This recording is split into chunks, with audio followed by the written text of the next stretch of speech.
in a game where you need to listen out for fuckers like him.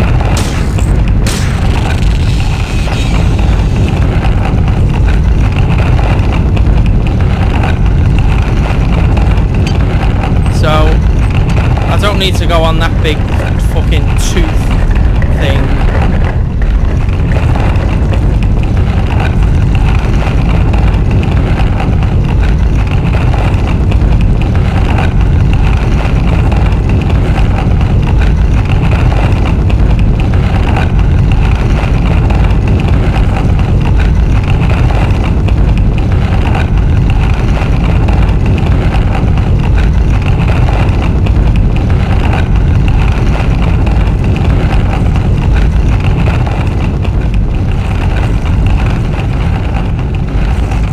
Go up here, cool. Bloody hell, I don't like loud areas in this game.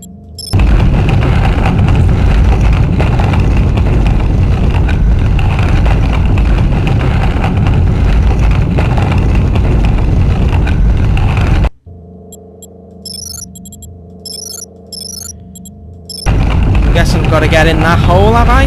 Or jump onto that tooth?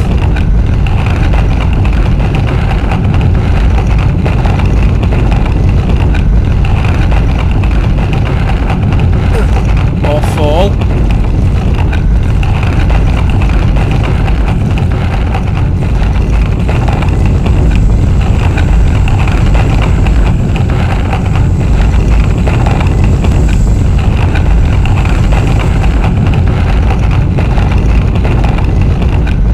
Away.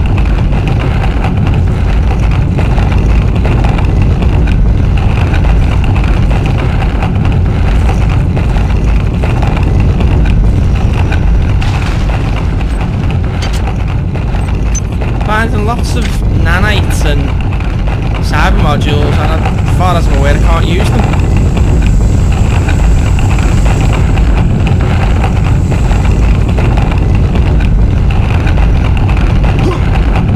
Fuck off.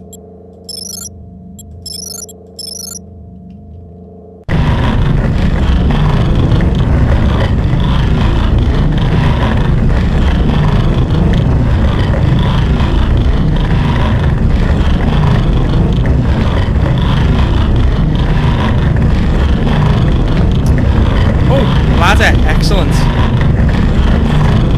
Okay.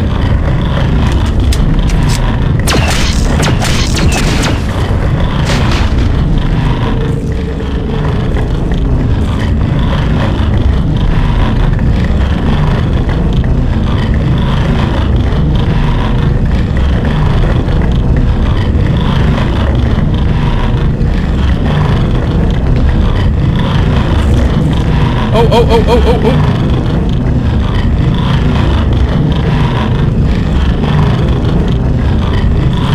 Go.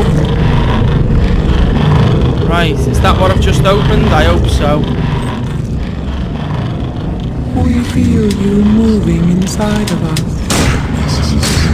The sensation is repulsive.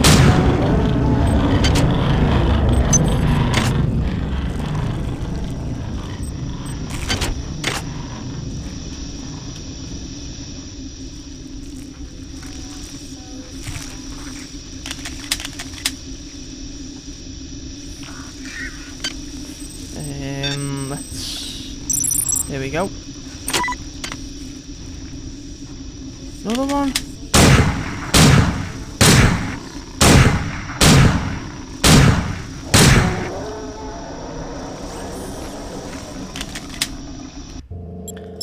So spiders and midwives. Oh! Bitch!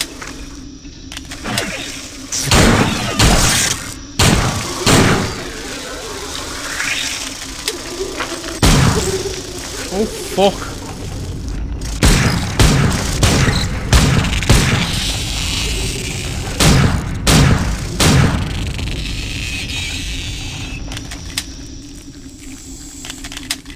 Whoa. Any need for that? Hello?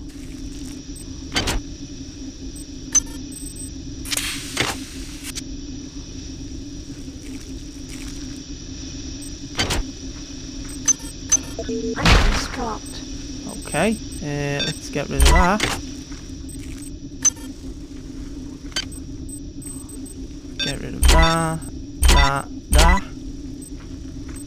Put you back there.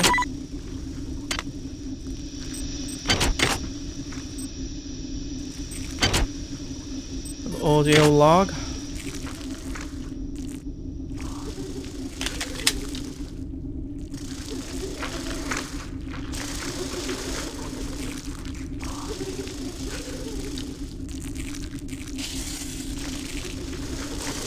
I can't see it! Oh, there it is. That's why I can't see it. It's invisible.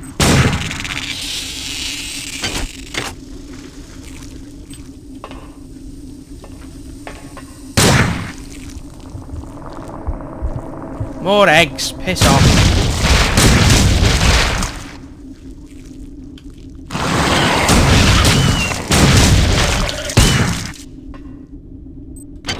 Friggin' eggs.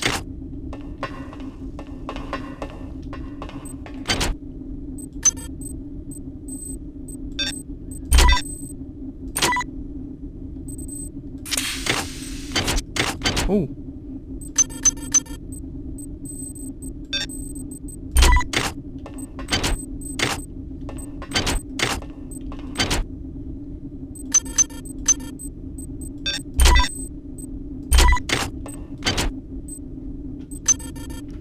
More nanites. Very odd. Right, jump. That's the way it came.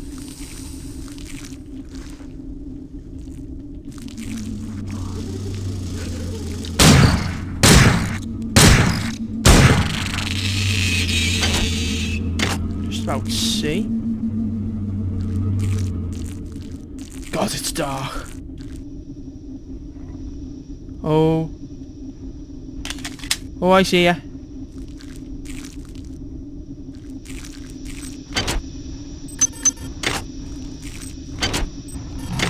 Ooh!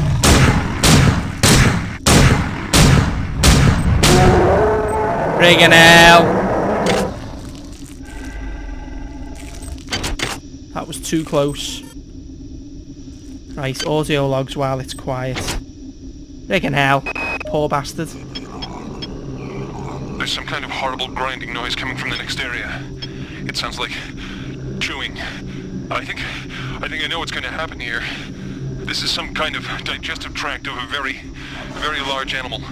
I go back and forth between being fascinated and terrified. The creature's a remarkable discovery. I wish I could only live long enough to learn more.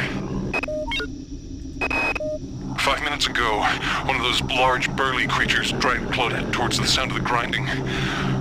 Apparently, the animal uses smaller creatures to help move food along its digestive tract. I tried to help Claudette, but it wasn't even a contest, and I'm ashamed to admit I judged that seeing what happened to her was a vital element of my studies here. I imagine I won't have the opportunity to record any observations when it comes my turn. Besides the parasitic behavior evidenced in the life cycle of the human annelid hybrids, it's becoming clear to me that Shodan has bred the many to use humans for other purposes. First of all, the many clearly has the capability to convert human flesh to energy. It can eat us, but it can also directly use us in the creation of its egg pods. Corpses are fed into some kind of tubular structure, and eggs are birthed through a nearby tube. I've been unable to determine whether the organism is directly converting the corpses into egg structures or not. But it's clear that there's some connection between the nutrient pool we provide and the eggs that are being produced. How lovely. While I don't understand the annelid life cycle fully, it's clearly extremely diverse. The eggs produce either a male or a female spore. The male, the drones, are wasp-like creatures. The female are worm-like annelids that seek out a host to infect. Following infection, the host begins to transform into a human annelid hybrid. From that point, the life form can take numerous paths. I believe this path is determined by the many itself. The creatures have communicated their need to grow the biomass, so I imagine that biological material is their primary resource. Therefore, each path has costs and benefits. The proto-arachnid is extremely quick and potentially relatively cheap in biomass. The hulking, fleshy ones are powerful, but are clearly a larger investment. I've observed only one example of the floating organisms. The only comfort is that the more dangerous organisms are quite costly to produce, limiting their numbers. Thank fuck for that. It's clear that this thing I'm trapped inside is intimately linked with all the organisms I observed on board the Von Braun. Strike that. This creature is the same organism. Perhaps the best way to describe it, or perhaps the only way I can comprehend it, is that the organism serves to perform the highest mental functions of the entire species. The smaller creatures exist only to enact its will. Now, strike that too. All the specimens act as a whole, like different organs in a single body, with this entity acting primarily as a brain. If one were to destroy this large specimen, I wonder, would it snuff out all the others? With only a few short years of evolution, they have been able to conquer this starship, mankind's mightiest creation. Where were we after 40 years of evolution? What swamp were we swimming around in, single-celled and mindless? What if Shodan's creations are superior to us? What will they become in 1 million years, in 10 million years? What's clear is that Shodan shouldn't be allowed to play God. She's far too good at it. Oh, nice.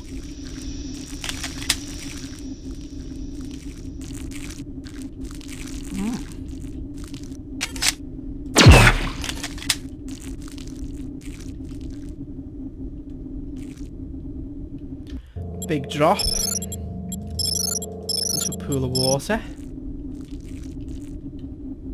Whee.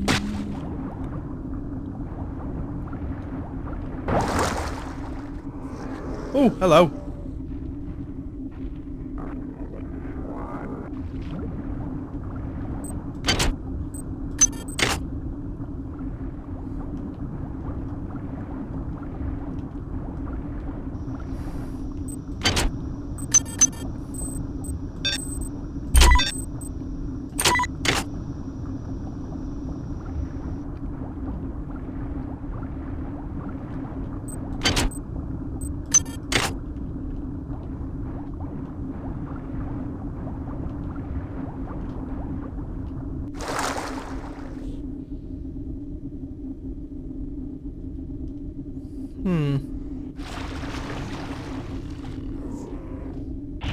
Whoa!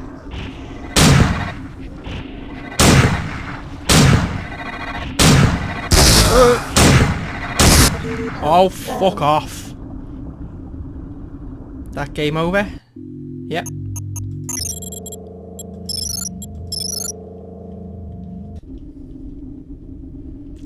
Right, let's try that one again.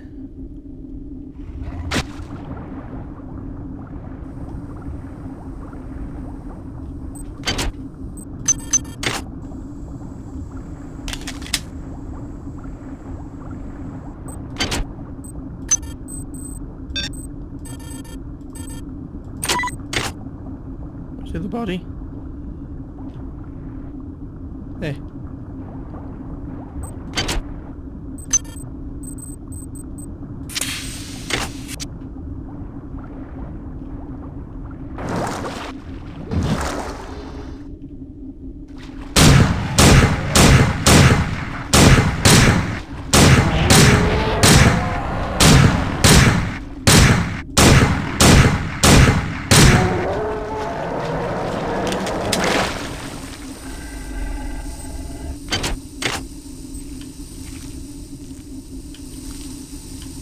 Get up! Where's the brain?